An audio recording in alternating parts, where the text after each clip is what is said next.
तो दोस्तों आज लेकर के आए हैं सेट आपके लिए 14। जी हाँ दोस्तों 14 सेट आज चलेगा, जो काफी इंपॉर्टेंट क्वेश्चन इसमें भी डाला हुआ है। जैसा कि आपको पता है कि पिछले सेट यानी कि 13 सेट में दोस्त आपको किस चैप्टर से दिया गया था, अधातु एवं आध्यात्मिक यौगिक एवं उसके उपयोग से दोस्त 20 इंपॉर्टेंट क्वेश्चन दिए गए थे। मैंने बता भी दिया था कि उसमें कुछ और क्वेश्चन बच गए हैं, तो दोस्त उसी क्वेश्चन को आज हम कंप्लीट कर देंगे इस चैप्टर को, अधातु एवं आध्यात्मिक यौगिक एवं उसके जो उपयोग से। ये 20 क्वेश्चन आज लेकर के हैं, तो 40 क्वेश्चन आपका इसमें हो जाएगा, बिल्कुल कंप्लीट हो जाएगा। ठीक है, तो चलिए मैं बता देता हूं कि दोस्त जो लोग टेस्ट नहीं दिए हैं आज फटाफट टेस्ट दे लीजिए, क्योंकि आज ही भर तक लिंक एक्टिव है। और जो लोग टेलीग्राम से अभी तक नहीं जुड़े हैं, पीडीएफ अगर लेना है तो फटाफट टेलीग्राम से जुड़ जाइए। लिंक डिस्क्रिप्शन बॉक्स में नीचे दिया हुआ है, मोर लिखा हुआ है, उसको खोलिएगा। टेस्ट का लिंक, आपको टेलीग्राम का लिंक, सब कुछ का लिंक उसमें मिल जाएगा। तो फटाफट क्या कीजिए कि टेलीग्राम से भी जुड़ जाइए और आप टेस्ट भी दे लीजिए। ठीक है, तो चलिए हम क्या करते हैं, ज्यादा देरी नहीं करेंगे। आपका जो 20 इंपॉर्टेंट क्वेश्चन का सेट लेकर के आया है 14, आज उसको स्टार्ट करते हैं, देखते हैं कि कितना इंपॉर्टेंट क्वेश्चन है। ठीक है, चलिए शुरू करते हैं। दोस्त देखिएगा क्वेश्चन नंबर फर्स्ट में है, इसमें आपको इंपॉर्टेंट क्वेश्चन ये दिया गया है कि क्लोरोफ्लोरोकार्बन इनमें से प्रयोग नहीं होता है। किसमें प्रयोग नहीं होता है? क्लोरोफ्लोरोकार्बन, सीएफसी जिसको बोलते हैं क्लोरोफ्लोरोकार्बन। इंपॉर्टेंट क्वेश्चन है, पूछा भी गया है, इसलिए ध्यान रखिएगा। चलिए आप देख लीजिए कि इसमें किसमें नहीं उपयोग किया जाता। पहला नंबर देख लीजिए, कहता है कि रेफ्रिजरेटर में उपयोग होता है या नहीं। तो जानते हैं हम लोग कि रेफ्रिजरेटर में सीएफसी यानी क्लोरोफ्लोरोकार्बन यूज होता ही है। ठीक है, सेकेंड नंबर देख लीजिए, सेकेंड नंबर आपको दे दिया है क्या कि दे दिया है कि मिक्सर और जो है चक्की, इसमें सीएफसी यानी क्लोरोफ्लोरोकार्बन यूज होता है या नहीं। तो दोस्त इसमें उपयोग जो है नहीं होता है, सेकेंड नंबर में उपयोग नहीं होता है क्लोरोफ्लोरोकार्बन। बाकी एयर कंडीशन जो देख रहे हैं इसमें भी यूज किया जाता है। फोर्थ नंबर जो आप देख रहे हैं पैकिंग सामग्री जितने भी होते हैं उसमें भी यूज किया जाता है सीएफसी क्लोरोफ्लोरोकार्बन। यूज किसमें नहीं होता है? तो ये मिक्सर और जो है चक्की में क्लोरोफ्लोरोकार्बन यूज नहीं होता है। तो दोस्त काफी इंपॉर्टेंट है, इसे क्या करना है कि ध्यान में रखना है। चलिए हम आपको नेक्स्ट क्वेश्चन दिखा देते हैं जो काफी इंपॉर्टेंट है। देख लीजिए अगला क्वेश्चन दे दिया है कि ठोस आयोडीन का रंग कैसा होता है। जी हाँ, ठोस आयोडीन का रंग कैसा होता है। वैसे तो आयोडीन सब लोग यूज करते हैं घर में, तो देखते होंगे कि किस तरह का होता है, लेकिन वो क्या होता है कि मिहीन चूर्ण के रूप में होता है। लेकिन यहाँ ठोस यानी ढेले टाइप में यानी कि पत्थरों टाइप में होता है, तो उसका रंग कैसा होता है ये बताना है। ध्यान रखिएगा, काफी इंपॉर्टेंट है, एनटीपीसी के एग्जाम में पूछा जा चुका है। ध्यान रखिए, ये पहला ऑप्शन कहता है कि आपको सफेद होता है, या दूसरा आपको दे दिया है कि रंगहीन होता है, कोई कलर नहीं होता है, या तीसरा आपको कहता है कि यह बैगनी भूरे और थोड़ा सा जो है काला होता है, और चौथा कहता है कि इसमें कि लाल भूरा होता है। दोस्त ठोस आयोडीन कैसा होता है ये बताना है। ठीक है, तो ध्यान रखिएगा दोस्त, ठोस आयोडीन जो होता है ना, ये थर्ड नंबर आपका करेक्ट आंसर होगा कि बैगनी भूरे से थोड़ा सा काला होता है। लेकिन अब ध्यान दीजिए, हम आपको बता देते हैं कि ठोस आयोडीन जो है अगर आप देखिएगा तो ठोस आयोडीन आपको थोड़ा सा काला दिखेगा, लेकिन ये बैगनी और भूरा कलर का कब होता है? तो जब ये क्या होता है कि गैस में परिवर्तन होने लगता है, तो यह बैगनी कलर का बन करके क्या होता है कि गैस में परिवर्तन हो जाता है। इसलिए इसको ध्यान में रखिएगा, इसलिए इसको भूरा और जो है दे दिया है काला कलर का। ठीक है, चलिए अगला क्वेश्चन देखिए। अगला क्वेश्चन आपको दे दिया है कि इनमें से कौन सा जो है कमरे के तापमान पर एक अभिलक्षणिक गंधयुक्त हरे पीले रंग की गैस के रूप में होता है। जी हाँ, हल्के हरे पीले रंग का गैस के रूप में मौजूद होता है। इनमें से कौन सा है? रूम के टेम्परेचर में कहा जा रहा है। ध्यान रखिएगा, अगर इसी में आपको भूरे या वो जो है लाल दे देता रहता, इसमें हम आराम से मार देते हैं आयोडीन को, लेकिन ये आयोडीन इसमें नहीं होगा। इसमें हल्के पीले रंग का कह रहा है, इसमें हरे और पीले रंग का ध्यान में रखिएगा, तो वो भी रूम के टेम्परेचर पे कहा जा रहा है। तो इसको ध्यान रखिएगा, काफी इंपॉर्टेंट है, पूछा भी गया है कई बार ये सवाल।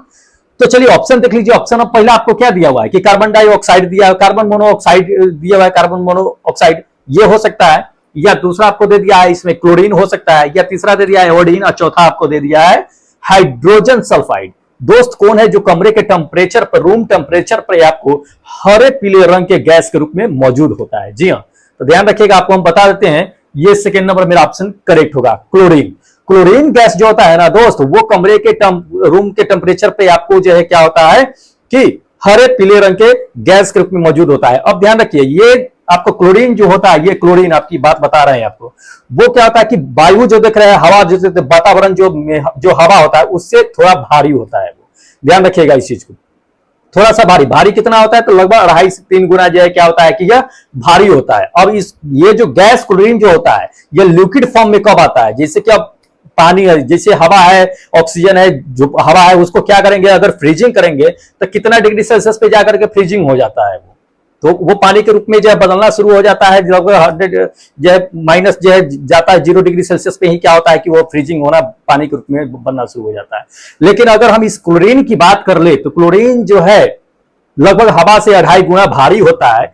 ये आपको हम बता देते हैं कि -34 डिग्री सेल्सियस पर जब इसको ले जाइएगा तब यह क्या होगा कि लिक्विड फॉर्म में आना शुरू हो जाता है। ध्यान रखिएगा, इतना थोड़ा सा मतलब भारी होता है, तो जो जितना गैस भारी होगा उसे उतना क्या होगा कि टेम्परेचर लगेगा माइनस में, उसे फ्रीजिंग होने में, द्रव लिक्विड में, फिर जो है बर्फ में बदलने में। ठीक है, तो इसको ध्यान में रखिएगा।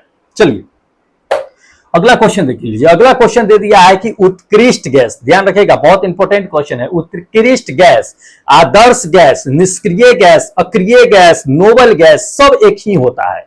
ध्यान रखिएगा, उसका कहता है कि आयनन विभव होता है, क्या होता है।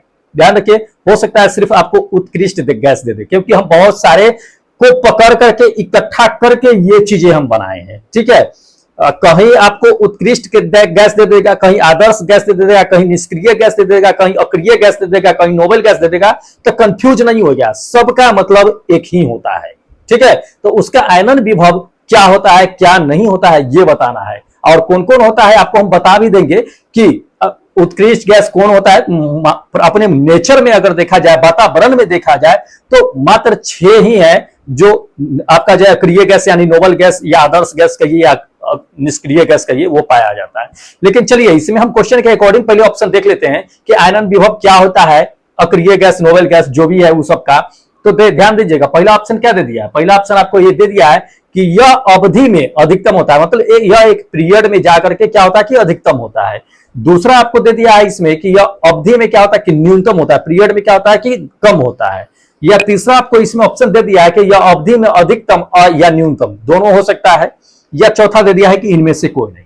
तो ध्यान रखिएगा इस चीज को कि प्रकृति में क्या होता है कि उत्कृष्ट गैस जो होता है या आदर्श गैस, निष्क्रिय गैस, अक्रिय गैस, नोबल गैस जो भी कहिए, वो जो होता है उसका जो आयनन विभव होता है दोस्त, ये फर्स्ट नंबर मेरा ऑप्शन होगा कि एक पीरियड में क्या होता है कि अधिकतम होता है। एक पीरियड में जाकर के, एक अवधि में जाकर के क्या होता है कि अधिकतम होता है। ध्यान रखिएगा इस चीज को, इंपॉर्टेंट है। अब हम थोड़ा समझ लेते हैं कि आपका जो है अक्रिय गैस यानी नोबल गैस या निष्क्रिय गैस या अक्रिय गैस कहिए कि कौन होता है। तो ध्यान रखिएगा, वैसे गैस जो रासायनिक अभिक्रिया में भाग नहीं लेता है उसको नोबल गैस कहिए, आदर्श गैस कहिए, अक्रिय गैस कहिए, निष्क्रिय गैस कहिए, मतलब वही होता है। ठीक है, जो रासायनिक अभिक्रिया में क्या होता है कि भाग नहीं लेता है। अब कौन कौन होता है जरा ये भी जान लीजिए कि कौन कौन सा होता है। 6 होता है, प्रकृति में अपने पाया जाता है। कौन होता है, तो ये 6 होता है। ध्यान रखिएगा 6 प्रकार का ये जो है अपना क्या होता है कि अक्रिय गैस होता है। कौन कौन होता है, हीलियम होता है। हीलियम को कभी देखे अभिक्रिया में भाग लेते हुए, कभी नहीं देखे हुईगा। उसके बाद जो है आपको नियोन गैस होता है, नियोन है, आर्गन है, उसके बाद क्रिप्टन है, जेनॉन है, रेडॉन है। ये 6 प्रकार के जो अपने नेचुरल पाया जाता है। देखिए कि कितना बार पूछा गया है ये सवाल। आपको कैसे सवाल पूछेगा वो हम आपको बता देते हैं। पूछेगा आपको कि निम्नलिखित में से कौन जो है अक्रिय गैस है, या निम्नलिखित में से कौन जो है आदर्श गैस है, या नोबल गैस है, या निष्क्रिय गैस है, निम्नलिखित में से कौन। तो 4 कोई अलग गैस का नाम दे देगा, एक उठा करके इसमें से दे देगा। तो इस 6 को याद रखिएगा तभी पकड़ पाइएगा। या सवाल दूसरे तरीका से आपसे पूछा जाएगा कि निम्नलिखित में से कौन जो है अक्रिय गैस नहीं है। ठीक है, तो सब ऑप्शन में 3 को 4 को 3 को जो है आपको अक्रिय गैस दे देगा, नोबल गैस दे देगा। एक कोई ऐसा गैस होगा जो इसमें नहीं होगा। तो जब तक आपको ये 6 याद नहीं होगा दोस्त आप नहीं मार पाइएगा, इसलिए काफी इंपॉर्टेंट है, इसको ध्यान में रखिएगा। याद 6 ही गैस है, आराम से याद कर सकते हैं। ठीक है, उसके बाद दूसरा पॉइंट आपको बताते हैं जो पूछा जाता है। ये पूछा जाता है, इस पॉइंट को रखिएगा कि किस गैस को अजनबी गैस के नाम से जानते हैं। जी हाँ, इसी अक्रिय गैस से ही सवाल आपको पूछा जा रहा है। आपको बताना पड़ेगा ये चीजें कि किस गैस को अजनबी या अनोखी गैस के नाम से जानते हैं। तो जेनॉन को जानते हैं, ध्यान रखिएगा, पूछा गया है एनटीपीसी के एग्जाम में। उसके बाद आपको पूछा जाता है कि किस गैस को रेडियो की प्रकृति में निष्क्रिय गैस माना जाता है। जी हाँ, निष्क्रिय गैस माना जाता है किस गैस को प्रकृति में, नेचर के अनुसार अगर देखा जाए तो रेडियोधर्मी में, तो रेडॉन को मानते हैं। ध्यान रखिएगा इस रेडॉन को, तो इंपॉर्टेंट है, पूछा गया है एनटीपीसी के एग्जाम में। उसके बाद अगला पॉइंट बताते हैं आर्गन। आर्गन गैस का तो सब लोग जानते होइएगा कि आर्गन का उपयोग कहां किया जाता है। तो अपने बल्ब में निष्क्रिय गैस भरा जाता है ना, तो ये पूछा जाता है कि प्रदीप्त बल्ब में कौन सी गैस भरी जाती है, तो नाइट्रोजन भी भरी जाती है और आर्गन गैस भी भरी जाती है। ध्यान रखिएगा, निष्क्रिय गैस भी उसमें भरी जाती है ताकि वो ऑक्सीकृत ना हो पाए। ठीक है, उसके बाद आपको बता देते हैं कि कभी कभी ये भी पॉइंट पूछा जाता है कि कौन जो है, जब काफी हल्का मतलब या इस तरह से सवाल पूछ देगा कि हीलियम को जो है बैलून में भरा जाता है, वो क्यों भरा जाता है, ये पूछा जाएगा। तो ध्यान रखिए, हीलियम गैस को बैलून में जो भरा जाता है, वो गुब्बारों में जो भरा जाता है, वो क्यों भरा जाता है, इसलिए भरा जाता है क्योंकि वो काफी हल्का होता है। दूसरी नंबर बात की अज्वलनशील होता है, कम ज्वलनशील होता है, इसलिए जो है उसका उपयोग किया जाता है। नहीं तो हाइड्रोजन गैस और सब जो गैस होते हैं, क्लोरीन गैस, ये सब क्या होता है, काफी जो है ज्वलनशील होता है। अगर उसको भरेंगे तो वो खतरा होने का डर रहता है, इसलिए उसको भरा नहीं जाता है।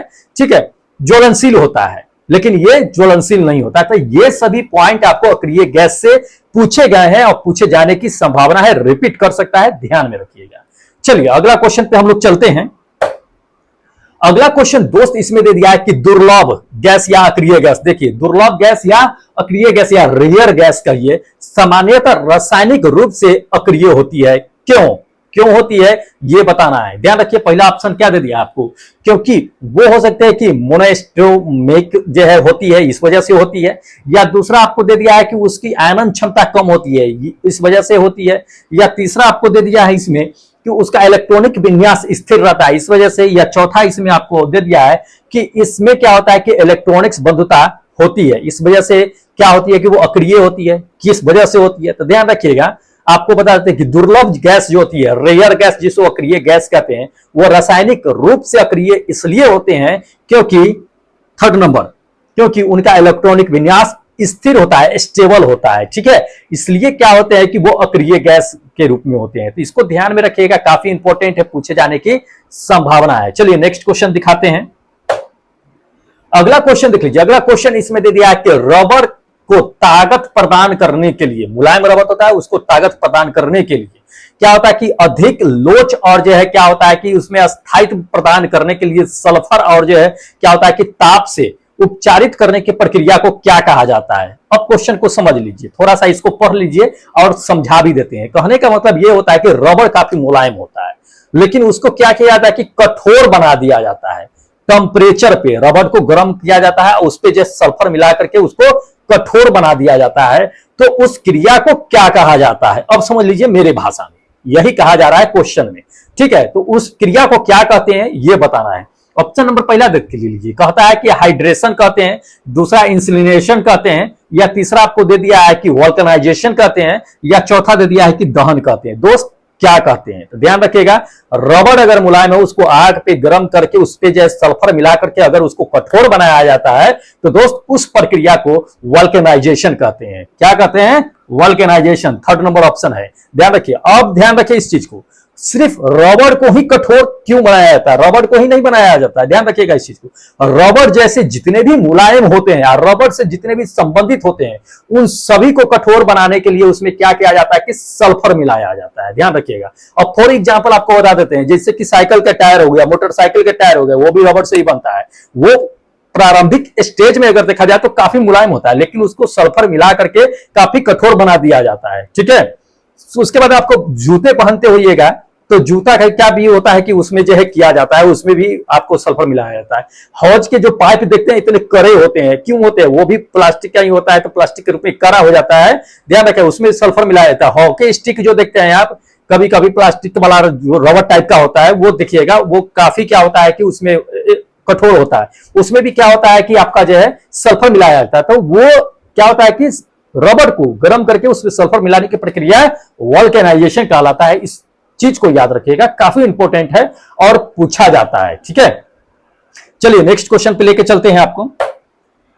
अगला क्वेश्चन दे दिया है इसमें दोस्त कि निम्नलिखित में से कौन सा तत्व जो है बहुपरमाणुविक होता है, बहुपरमाणुक होता है। जी हाँ, कौन सा है, काफी इंपॉर्टेंट है, एलपी के एग्जाम में भी पूछा जा चुका है। ये देख लीजिए, पहला ऑप्शन क्या दे दिया है कि आर्गन हो सकता है, या दूसरा आपको दे दिया है कि सोडियम हो सकता है। देखिए कितना बार ये पूछा गया है, बहुपरमाणुविक होता है सो कह रहा है। ठीक है, तीसरा आपको देख लीजिए, तीसरा ऑप्शन आपको क्या दे दिया है, सल्फर दे दिया, और चौथा आपको क्या दे दिया है, ऑक्सीजन। तो बहुपरमाणुविक होता कौन है, कौन सा तत्व है जो बहुपरमाणुविक होता है इसमें से, ये बताना है। तो ध्यान रखिएगा, ये अपना जो है ये थर्ड नंबर जो है सल्फर, ये सल्फर क्या होता है कि बहुपरमाणविक होता है। ठीक है, ध्यान रखिएगा इस चीज को, काफी इंपॉर्टेंट है। और ध्यान रखिए, अब सल्फर से क्या क्या आपको क्वेश्चन पूछे जा सकते हैं ये आपको हम बता देते हैं। ठीक है, आप पूछा भी गया है तो ध्यान रखिएगा। सल्फर से ये पूछा गया था क्वेश्चन कि सल्फर का रासायनिक प्रतीक जो होता है, चिन्ह जो होता है वो क्या होता है। जेईई के एग्जाम में 2019 में पूछ दिया है ये, तो एस से सल्फर को हम डिनोटेड करते हैं, ध्यान रखिएगा इसको।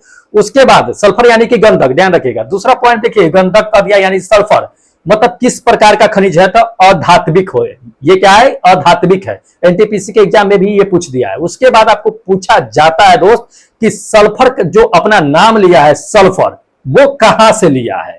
ठीक है, कहां से लिया गया है सल्फर का नाम, तो ध्यान रखिएगा अधिकांशतः जितने भी केमिकल नेम है दोस्त वो लैटिन भाषा से लिया गया है। तो ये लैटिन भाषा से लिया गया है, एनटीपीसी के एग्जाम में पूछ दिया है ये। उसके बाद आपको पूछा ये गया है कि आप अब प्याज जो काटते हैं तो आंखों से आंसू निकलते हैं, उसके बाद जो उसका गंध जो निकलता है वो किसका गंध होता है, तो वो उसमें क्या मौजूद होता है जो वो गंध निकलता है, ध्यान रखिएगा, वो होता है सल्फर। आपको हम सिर्फ प्याज की ही बात नहीं बता रहे, ध्यान रखिएगा।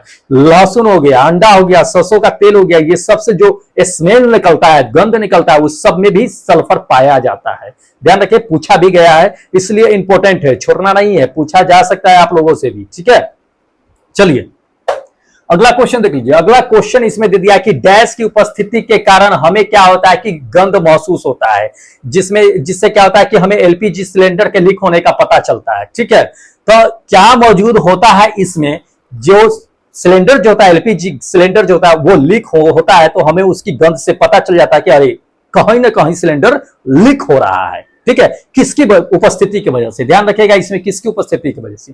जो लोग पढ़े होंगे, याद किए होंगे, वो लोग सोच रहे होंगे कि इसमें कोई ऑप्शन नहीं है।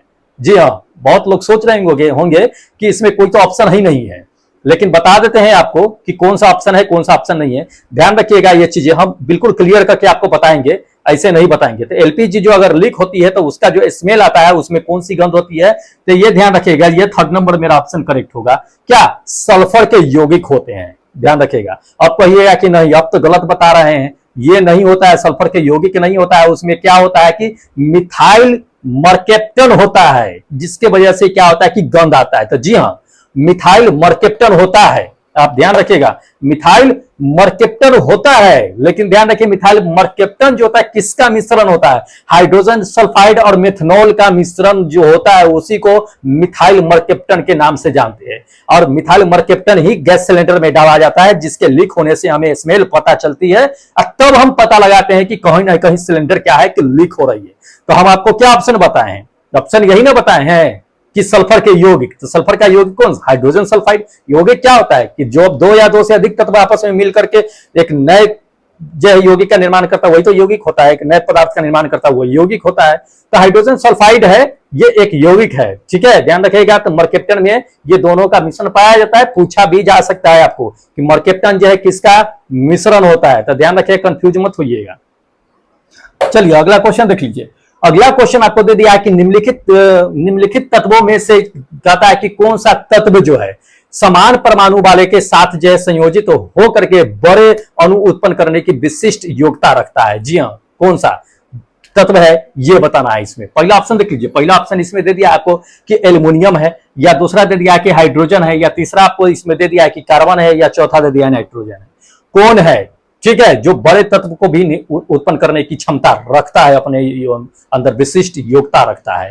तो ये ध्यान रखिएगा, ये जो होगा ये थर्ड नंबर मेरा ऑप्शन करेक्ट होगा, कार्बन। कार्बन जो है क्या होगा कि बड़े से बड़े जितने भी तत्व होते हैं लगभग से क्या होगा कि आपको जो है अभिक्रिया करके एक जो है विशिष्ट यौगिक बनाने का गुण रखता है अपने में। हाइड्रोजन से अभिक्रिया करके बड़े से बड़े जो है यौगिक बना लेता है, जिसकी methane, propane, butane, hexane, pentane बहुत सारा बना लेता है। तो कार्बन जो है हर चीज में मौजूद होता है, इस चीज को ध्यान में रखिएगा। चलिए अब बता देते हैं आपको कि कार्बन से आपको क्या क्या पूछा जा सकता है। ठीक है, तो ये तो हम लोग सब अच्छी तरह से जानते हैं कि कार्बन का जो अपरूप होता है मुख्य रूप से हीरा और ग्रेफाइट होता है, लेकिन ध्यान रखिएगा इस चीज को, पूछा जाता है ये चीजें।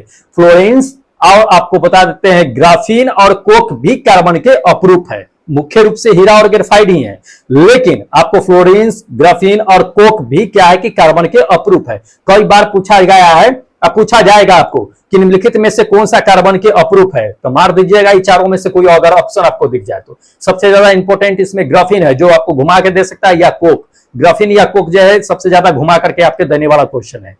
चलिए, आपको दूसरा पॉइंट जो पूछा जाता है वो पूछा यह जाता है कि सबसे प्रकृति में जो है सबसे कठोर पदार्थ कौन सा है, तो वो कार्बन का ही अपरूप हीरा है। यह पूछा जाएगा कि प्रकृति में सबसे ज्यादा कठोर किसका अपरूप पाया जाता है, तो वो कार्बन का अपरूप पाया जाता है, जो हीरा है। ध्यान रखिएगा इस चीज को, बहुत इंपॉर्टेंट है, या कई बार जो है ये सवाल पूछा गया है, तो हो सकता है कि कहीं आप लोगों को रिपीट कर दे।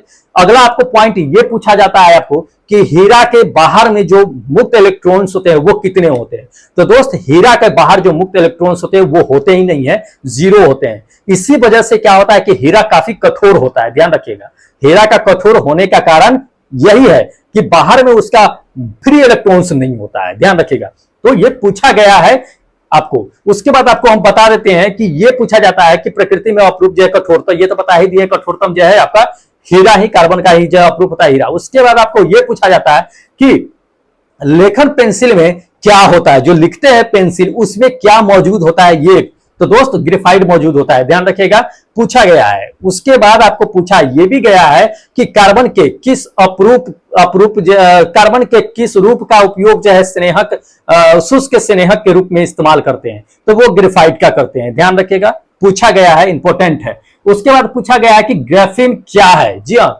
ग्राफीन क्या है, ध्यान रखिएगा, ये पूछा गया है। तो कार्बन का ही क्या है, यह एक अपरूप है, आपको हम बता दिए, काफी इंपॉर्टेंट है, एनटीपीसी के एग्जाम में पूछा गया है। तो ग्राफीन क्या है, कार्बन का ही एक अपरूप है। ध्यान रखिएगा, ये ग्रेफाइट से प्राप्त होता है। ग्राफीन क्या होता है, ग्रेफाइट से प्राप्त होता है। और ये क्या होता है कि इससे जो होता है ना, वो कागज जो देखते हैं सीट, उससे भी पतली सीट बनाई जा सकती है ग्राफीन से। ध्यान रखिएगा। उसके बाद आपको यह पूछा जाता है कि कोक जो होता है वो अपरूप होता है, लेकिन वो किस तरह का अपरूप है, तो अक्रिस्टलीय है, क्रिस्टलीय नहीं, अक्रिस्टलीय जो है अपरूप होता है कार्बन का, यह पूछा गया। उसके बाद आपको पूछा गया है कि फ्लोरीन जो होता है वो किसका अपरूप है, तो दोस्त फ्लोरीन जो है आपका वो क्या है कि कार्बन का ही अपरूप है, यह भी पूछा गया है। तो दोस्त इतने सारे कार्बन के अपरूप से आपके क्वेश्चन जो है पूछे जाते हैं, और ध्यान रखना है इस चीज को। सबसे ज्यादा आपको फ्लोरीन्स हो गया, और आपको ग्राफीन हो गया, और कोक हो गया, इससे दोस्त आपको सबसे ज्यादा क्वेश्चन पूछे जाएंगे। हीरा ग्रेफाइट तो हम लोग आसानी से जानते ही हैं, लेकिन ध्यान रखिएगा उस चीज को, ग्राफीन को, फ्लोरीन्स को, कोक को, इसको ध्यान में रखिएगा, ठीक है। चलिए अगला क्वेश्चन देख लीजिए। अगला क्वेश्चन आपको दे दिया है कि शुष्क बर्फ क्या है। जी हाँ, शुष्क बर्फ या ड्राई आइस कहिए, वो क्या है। तो ध्यान रखिएगा, आप लोग पढ़े होइएगा, डायरेक्ट ऑप्शन ही बता देते हैं। ये फर्स्ट नंबर क्या है कि ठोस कार्बन डाइऑक्साइड है। ठोस कार्बन डाइऑक्साइड को ही क्या कहा जाता है, शुष्क बर्फ या ड्राई आइस के नाम से हम लोग उसे जानते हैं, ठीक है। चलिए अगला क्वेश्चन देख लीजिए। अगला क्वेश्चन दे दिया है कि कार्बन का निम्नलिखित में से कौन सा अपरूप जो है धातु क्रम के अपचायक के माध्यम से माध्यम के रूप में क्या होता है कि कार्य करता है, ये है, ठीक है, काफी इंपॉर्टेंट है। तो ध्यान रखिए, ये फर्स्ट नंबर मेरा ऑप्शन करेक्ट होगा, कोक जो है दोस्त वो अपचायक के माध्यम के रूप में कार्य करता है, ठीक है। एलपी के एग्जाम में पूछा गया है, तो कहे ना कि कोक से रिलेटेड आपका क्वेश्चन पूछा जाएगा। कोक से हो गया, ग्राफीन से हो गया, फ्लोरीन से हो गया, ये सब से पूछा जाता है, इसको ध्यान में रखना है। चलिए अगला क्वेश्चन देख लीजिए। अगला क्वेश्चन इसमें दे दिया कि कार्बन मोनोऑक्साइड के बारे में निम्नलिखित में से कौन सा स्टेटमेंट सही है, ये बताना है कार्बन मोनोऑक्साइड के बारे में, ठीक है। तो पहला ऑप्शन देख लीजिए कि दे दिया है विकल्प में सभी सही है, मतलब नीचे जो विकल्प दिया हुआ है वो सब सही है, पहले ही दे दिया, इसको नीचे देना चाहिए था, उल्टा सिल्टा सेट कर देता है ये, तो इसको नीचे देना चाहिए था, ऊपर ही दे दिया है, कोई नहीं। दूसरा आपको दे दिया है इसमें सेकेंड नंबर में कि यह जीवाश्म ईंधन के अपूर्ण दहन के परिणाम स्वरूप जो है उत्पन्न होता है, मतलब जितने जीवाश्म ईंधन जो होते हैं वो पूरी तरह से जलते नहीं है, उसी से क्या होता है कि ये जो है कार्बन मोनोऑक्साइड गैस उत्पन्न होता है। तो जी हाँ, ये बिल्कुल सही है। जब कोई जीवाश्म ईंधन जो है जलता है, अपूर्ण रूप से जलता नहीं है, तब ये क्या होता है कि कार्बन मोनोऑक्साइड गैस छोड़ता है। तो ये सेकेंड नंबर मेरा ऑप्शन क्या होगा कि बिल्कुल करेक्ट होगा। ध्यान रखिएगा, जेई के एग्जाम में इलेक्ट्रिकल वाले में जो है पूछा जा चुका है, तो इंपॉर्टेंट है। चलिए अगला क्वेश्चन देख लीजिए। अगला क्वेश्चन दे दिया है कि कार्बन के अपरूप, कार्बन परमाणुओं के फुटबॉल, देखिए इसमें बहुत तरह से जो है आपको पूछा गया है, कभी फुटबॉल दे देगा, कभी पिंजरे दे देगा, कभी भूगर्भीय ग्लोब की तरह दे देगा, कभी जियोडिक जो है ग्लोब जैसा आकार जो व्यवस्थित होता है, ये बहुत सारा नाम दिया गया है, बहुत बार पूछा गया है, तो सबको हम क्या किए हैं कि एक साथ कर दिए हैं। ठीक है, कभी ये पूछा गया है कि फुटबॉल के आकार के जैसा क्या होता है, कार्बन के जो अपरूप जो है, ठीक है, वो कौन सा अपरूप होता है जो फुटबॉल के पिंजरे के आकार के जैसा होता है, या पिंजरे भूगर्भीय होता है ग्लोब के जैसा होता है, या जियोडिक जो ग्लोब के जैसा होता है, ये कई बार पूछा गया है, लेकिन हम सभी को क्या किया है कि एक साथ इकट्ठा कर दिए हैं। अब देख लीजिए कि कितना बार ये पूछा गया है घुमा घुमा करके, तो कंफ्यूज मत होइएगा, कभी फुटबॉल दे देगा, कभी पिंजरा दे देगा, तो कंफ्यूज नहीं होना है। कार्बन के अपरूप है, सब गोलाकार के रूप में ही होगा, पिंजरा गोलाकार, फुटबॉल गोलाकार, ग्लोब गोलाकार, जियोडिक ग्लोब गोलाकार, तो गोलाकार के रूप में ही मौजूद होता है, वो कौन सा होता है। तो ध्यान रखिएगा, इसमें पहला आपको क्या दे दिया है कि C50 दे दिया है, दूसरा दे दिया कि C40, C60 एंड C30, कौन सा होगा? C, इसमें जो है CC दे दिया है, मतलब ये मत समझिएगा कि कोबाल्ट है, कोबाल्ट में मत जाइए, कोबाल्ट कार्बन का अपरूप नहीं है, कोबाल्ट कार्बन का अपरूप नहीं है, ध्यान रखिएगा इस चीज को। तो कार्बन के अपरूप आपको हम बता दिए, हीरा, ग्रेफाइट, जो है फ्लोरिन्स और जो है ग्रेफिन्स और कोक, ये बता दिए हैं, उसी में से एक है। तो C इसमें जो है दोस्त 60 है। अब ध्यान रखिए C60 का आकृति जो होता है वो बिल्कुल पिंजरे की तरह होता है, फुटबॉल की तरह होता है, भूगर्भीय ग्लोब की तरह होता है, जियोडिक ग्लोब का ये उस तरह का होता है, ठीक है, उसका आकार होता है। अब C60 कौन सा अपरूप हो गया? अब कहिएगा कि आप तो शुरू में ये अपरूप बताया ही नहीं, C60 अब कौन सा नया अपरूप बता रहे हैं? तो ध्यान रखिएगा इस चीज को कि C60 जो है दोस्त वो फ्लोरीन है। क्या है? Fluorine C60।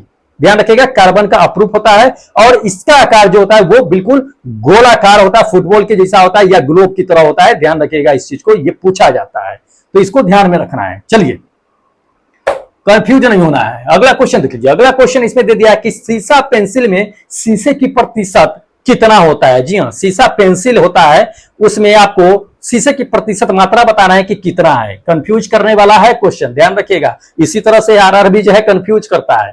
पहला ऑप्शन देख लीजिए, पहला ऑप्शन दे दिया है कि 50% ये हो सकता है, या दूसरा आपको दे दिया है कि 0% ये हो सकता है, या तीसरा आपको दे दिया है कि 70% ये हो सकता है, या चौथा आपको दे दिया है इसमें 100%। तो सीसा पेंसिल में शीशे की प्रतिशत मात्रा कितना होता है ये बताना है। तो ध्यान रखिएगा दोस्त, सीसा पेंसिल में जो होता है उसमें शीशे की प्रतिशत मात्रा होता ही नहीं है, बिल्कुल 0 होता है। ये सेकेंड नंबर मेरा ऑप्शन होगा। सीसा पेंसिल सिर्फ नाम है, ध्यान रखिएगा, उसमें शीशे की मात्रा नहीं होता। पेंसिल जो होता है दोस्त उसमें ग्रेफाइट की मात्रा ही 100% होती है, उसमें शीशे की मात्रा नहीं होती है। ध्यान रखिएगा इस चीज को, सिर्फ कंफ्यूज करने के लिए आरआरबी इस तरह से आपके साथ खेलती है, ठीक है। तो ये ध्यान रखना है, क्वेश्चन आपके साथ खेलेगी, आपको खेलना है क्वेश्चन के साथ में। चलिए अगला क्वेश्चन देख लीजिए। अगला क्वेश्चन दे दिया कि डैश में प्रत्येक कार्बन परमाणुओं के चार्ज है अन्य कार्बन परमाणुओं से बंधे होते हैं, ठीक है। प्रत्येक कार्बन के परमाणु जो होते हैं 4 अन्य कार्बन परमाणु से बंधे होते हैं, जो एक क्या होता है कि द्वित्रियामी संरचना का निर्माण करते हैं। वो कौन है इसमें? ध्यान रखिएगा, पहला ऑप्शन देख लीजिए, दे दिया है आपको कि इथेन, या इथेन में होता है ये, या दूसरा दे दिया है कि यह डायमंड में होता है, या तीसरा आपको इसमें दे दिया है कि मीथेन में होता है, या चौथा ग्रेफाइट में होता है। किस में होता है? जिसमें प्रत्येक जो है कार्बन परमाणु में 4 अन्य कार्बन परमाणुओं के साथ जो है बंधे होते हैं, काफी जटिलीय होते हैं, जिस वजह से क्या होता है कि काफी कठोर भी होते हैं वो। तो ये सेकेंड नंबर मेरा ऑप्शन क्या होगा कि बिल्कुल करेक्ट होगा, डायमंड, ठीक है, डायमंड है। पूछा गया है ये क्वेश्चन, ध्यान रखिएगा इस चीज को, इंपॉर्टेंट है। चलिए अगला क्वेश्चन देखिए। अगला क्वेश्चन दोस्त इसमें दे दिया है कि कार्बन द्वारा मजबूत बंधन गठन का एक क्या कहता है कि एक कारण होता है, इसका आकार क्या होता है बताना है, ठीक है। किस आकार के कारण वो क्या होता है कि काफी मजबूत भी होते हैं। तो ऑप्शन देख लीजिए, इसका आकार किस तरह का होता है। पहला आपको दे दिया है कि यह विशाल होता है, क्या यह विशाल हो सकता है, या दूसरा आपको दे दिया है कि नहीं यह मध्यम होता है, या तीसरा आपको दे दिया कि छोटा होता है, या चौथा दे दिया कि बहुत बड़ा होता है। क्या होता है? ध्यान रखिएगा, तो उसका जो आकार जो होता है कार्बन का जो बता रहे हैं वो छोटा होता है। ये थर्ड नंबर मेरा ऑप्शन करेक्ट होगा। छोटा होने की वजह से क्या होता है कि वो काफी आपस में त्रिबंधीय बना करके क्या होता है कि काफी कठोर भी होते हैं। तो इसको ध्यान रखिए कि कार्बन के 6 परमाणु होते हैं, और वो जो है कार्बन C6 होता है ना, तो 2 4 लिखते हैं, 4 उसका संयोजकता है, 4 को जो है क्या होता है कि आपस में बॉन्ड बना के काफी स्ट्रॉन्ग बनाते हैं। तो वो चीजें है, ध्यान रखिएगा इस चीज को। चलिए अगला क्वेश्चन देख लीजिए। अगला क्वेश्चन दे दिया है कि जल और अन्य पदार्थ में रंगीन अशुद्धि और बुरी गंध, ठीक है, काफी बेकार गंध क्या होता है कि अवशोषित करने के लिए कार्बन निम्नलिखित में से किस रूप में उपयोग किया जाता है ये बताना है। ठीक है, किस रूप में उपयोग किया जाता है ये बताना है। तो ऑप्शन देख लीजिए। ऑप्शन नंबर पहला आपको दे दिया है कि ग्रेफाइट के रूप में, या दूसरा दे दिया है कि चारकोल के रूप में, या तीसरा आपको दे दिया है कि कोक या कोयला के रूप में, या चौथा दे दिया है कार्बन ब्लैक के रूप में। किस रूप में उपयोग किया जाता है ध्यान रखिएगा। तो ये अपरूप जो उपयोग किया जाता है वो किया जाता है ये सेकंड नंबर चारकोल के रूप में। ठीक है, किसके रूप में? चारकोल के रूप में किया जाता है। अब समझ लीजिए कि चारकोल आखिर बनता भी कैसे है। समझ लीजिए, जब जितने भी लकड़ी उकड़ी देख रहे हैं ना, उसको क्या कीजिए कि आग पर रख दीजिए। ठीक है, उसको जलाइए नहीं, आग पर रख दीजिए और उसको खूब जो है क्या कीजिए कि आग उसको गर्म कीजिए। गर्म करने के बाद उसमें नमी की जो मात्रा होगी ना वो वाष्प बन करके उड़ जाएगी। अब खूब गर्म करते रहिए, एक ऐसा सिचुएशन आएगा जब वो उसका कलर जो होगा क्या होगा कि काला पड़ जाएगा। जलेगा नहीं लेकिन काला पड़ जाएगा, क्योंकि हम उसको जला नहीं रहे हैं, सिर्फ जैसे कि बर्तन में रख करके गर्म करते हैं उस तरह से उसको खूब हीट करेंगे तो उसमें नमी की मात्रा पूरा उड़ जाएगा। अब लास्ट में क्या होगा कि वह धीरे धीरे काला पड़ जाएगा। वही जो बचता है लास्ट में वही चारकोल होता है। ध्यान रखिएगा इस चीज को। तो ये इंपॉर्टेंट है, ये पूछा भी जाता है ये कभी कभी। चलिए अगला क्वेश्चन आपको दिखा देते हैं। अगला क्वेश्चन दोस्त इसमें आपको दे दिया है कि डैश जो है आग को बुझाता है। ये बच्चों वाली सवाल है, बच्चे जानते हैं इस चीज को। एनटीपीसी के एग्जाम में पूछ दिया है कि कार्बन डाइऑक्साइड जो है आग बुझाता है। ध्यान रखिएगा, ये सेकेंड नंबर मेरा ऑप्शन करेक्ट होगा। कार्बन डाइऑक्साइड में क्या होता है कि लौ जलता नहीं है, बुझ जाता है। चलिए अगला क्वेश्चन देख लीजिए। अगला और ये आपका है क्वेश्चन जो काफी इंपॉर्टेंट है। कहता है कार्बन इनमें से कौन सा गुण जो है कार्बनिक यौगिक से अधिक के लिए जो है उत्तरदायी होता है। जी हाँ, पहला देख लीजिए। ऑप्शन आपको पहला में दे दिया है इसमें कि समयवयन जो है द्विसंयोजकता ये हो सकता है, या दूसरा ऑप्शन आपको दे दिया है कि श्रृंखलन गुण और चतुसंयोजकता। तो जी हाँ, यही बिल्कुल करेक्ट होगा मेरा ऑप्शन। ये श्रृंखलन गुण और चतुसंयोजकता। कार्बन क्या होता है कि श्रृंखला में बनता चला जाता है और प्रत्येक कार्बन का आता है कि 4 संयोजकता जो है क्या होता है कि बंधन बनाते चला जाता है। तो ये कार्बन का क्या है कि जो है गुण बिल्कुल सही है। ध्यान रखिएगा, इंपॉर्टेंट है, पूछा भी गया है, ये क्वेश्चन पूछे जाने की संभावना भी है। चलिए लास्ट क्वेश्चन आपको हम बताते हैं जो काफी इंपॉर्टेंट है दोस्त। ये है अपना लास्ट क्वेश्चन। इसमें कहता है कि कार्बन के बारे में निम्नलिखित में से कौन सा स्टेटमेंट यानी कथन जो है वो सत्य है। जी हाँ, कौन सा स्टेटमेंट सत्य है? पहला देख लीजिए। पहला स्टेटमेंट आपको क्या दे दिया है कि कार्बन एक उत्कृष्ट गैस है। तो क्या कार्बन एक उत्कृष्ट गैस है यानी नोबेल गैस है? जी नहीं, ये गलत है। दूसरा देख लीजिए। दूसरा आपको क्या कह रहा है इसमें कि कार्बन के प्रकृति जो है उपधातु है। कार्बन प्रकृति में उपधातु है, तो उपधातु तो है नहीं, उपधातु नहीं है, ये तो क्या है अधातु है। ठीक है, उपधातु नहीं है। तीसरा नंबर देख लीजिए। तीसरा नंबर कहता है कार्बन प्रकृति में धातु है। भाई धातु तो है ही नहीं है, उपधातु के तो बात छोड़ दिए, धातु में आ गया, धातु तो है ही नहीं है। तो है कौन? तो ये फोर्थ नंबर मेरा ऑप्शन करेक्ट होगा कि यह प्रकृति में क्या है कि अधातु है। ये फोर्थ नंबर मेरा ऑप्शन क्या होगा कि बिल्कुल करेक्ट होगा। ठीक है, तो दोस्त ये है क्या है कि अपना जो है 20 इंपोर्टेंट क्वेश्चन था, बहुत ज्यादा इंपॉर्टेंट है। अगले दिन अब क्या करेंगे कि धातु, ये तो अधातु चल रहा था, अब नेक्स्ट सेट में हम लोग क्या करेंगे कि धातु और उसके उपयोग और गुण को लेकर के हम आएंगे। उससे भी क्या होगा कि आपका सेट चलेगा जो काफी इंपॉर्टेंट होगा। तो चलिए क्या है कि जो लोग टेस्ट नहीं दिए हैं दोस्त, लिंक डिस्क्रिप्शन बॉक्स में डाला हुआ है, फटाफट टेस्ट दे लीजिए। ठीक है, क्योंकि लिंक जल्द ही आपको डीएक्टिव करके एक नई वीडियो जब आएगी उसमें नया लिंक आपको दे दिया जाएगा। स्कोर कार्ड जल्द ही प्रोवाइड करा देंगे। और जो लोग अभी तक चैनल सब्सक्राइब नहीं किए हैं और उन्हें लगता है कि दोस्त आपके लिए चैनल बेनिफिट है, तो दोस्त चैनल सब्सक्राइब कर लीजिए, क्योंकि 20 इंपोर्टेंट क्वेश्चन डेली हम लेकर के आते हैं आपके लिए, जो काफी इंपॉर्टेंट होता है टेक्नीशियन ग्रेड 3 के लिए। इसलिए मिस मत कीजिए दोस्त। ठीक है, टाइम कम है और पढ़ना बहुत ज्यादा है। तो चलिए फिर मिलते हैं एक नए सेट के साथ, एक नए वीडियो के साथ। तब तक जय हिंद दोस्तों।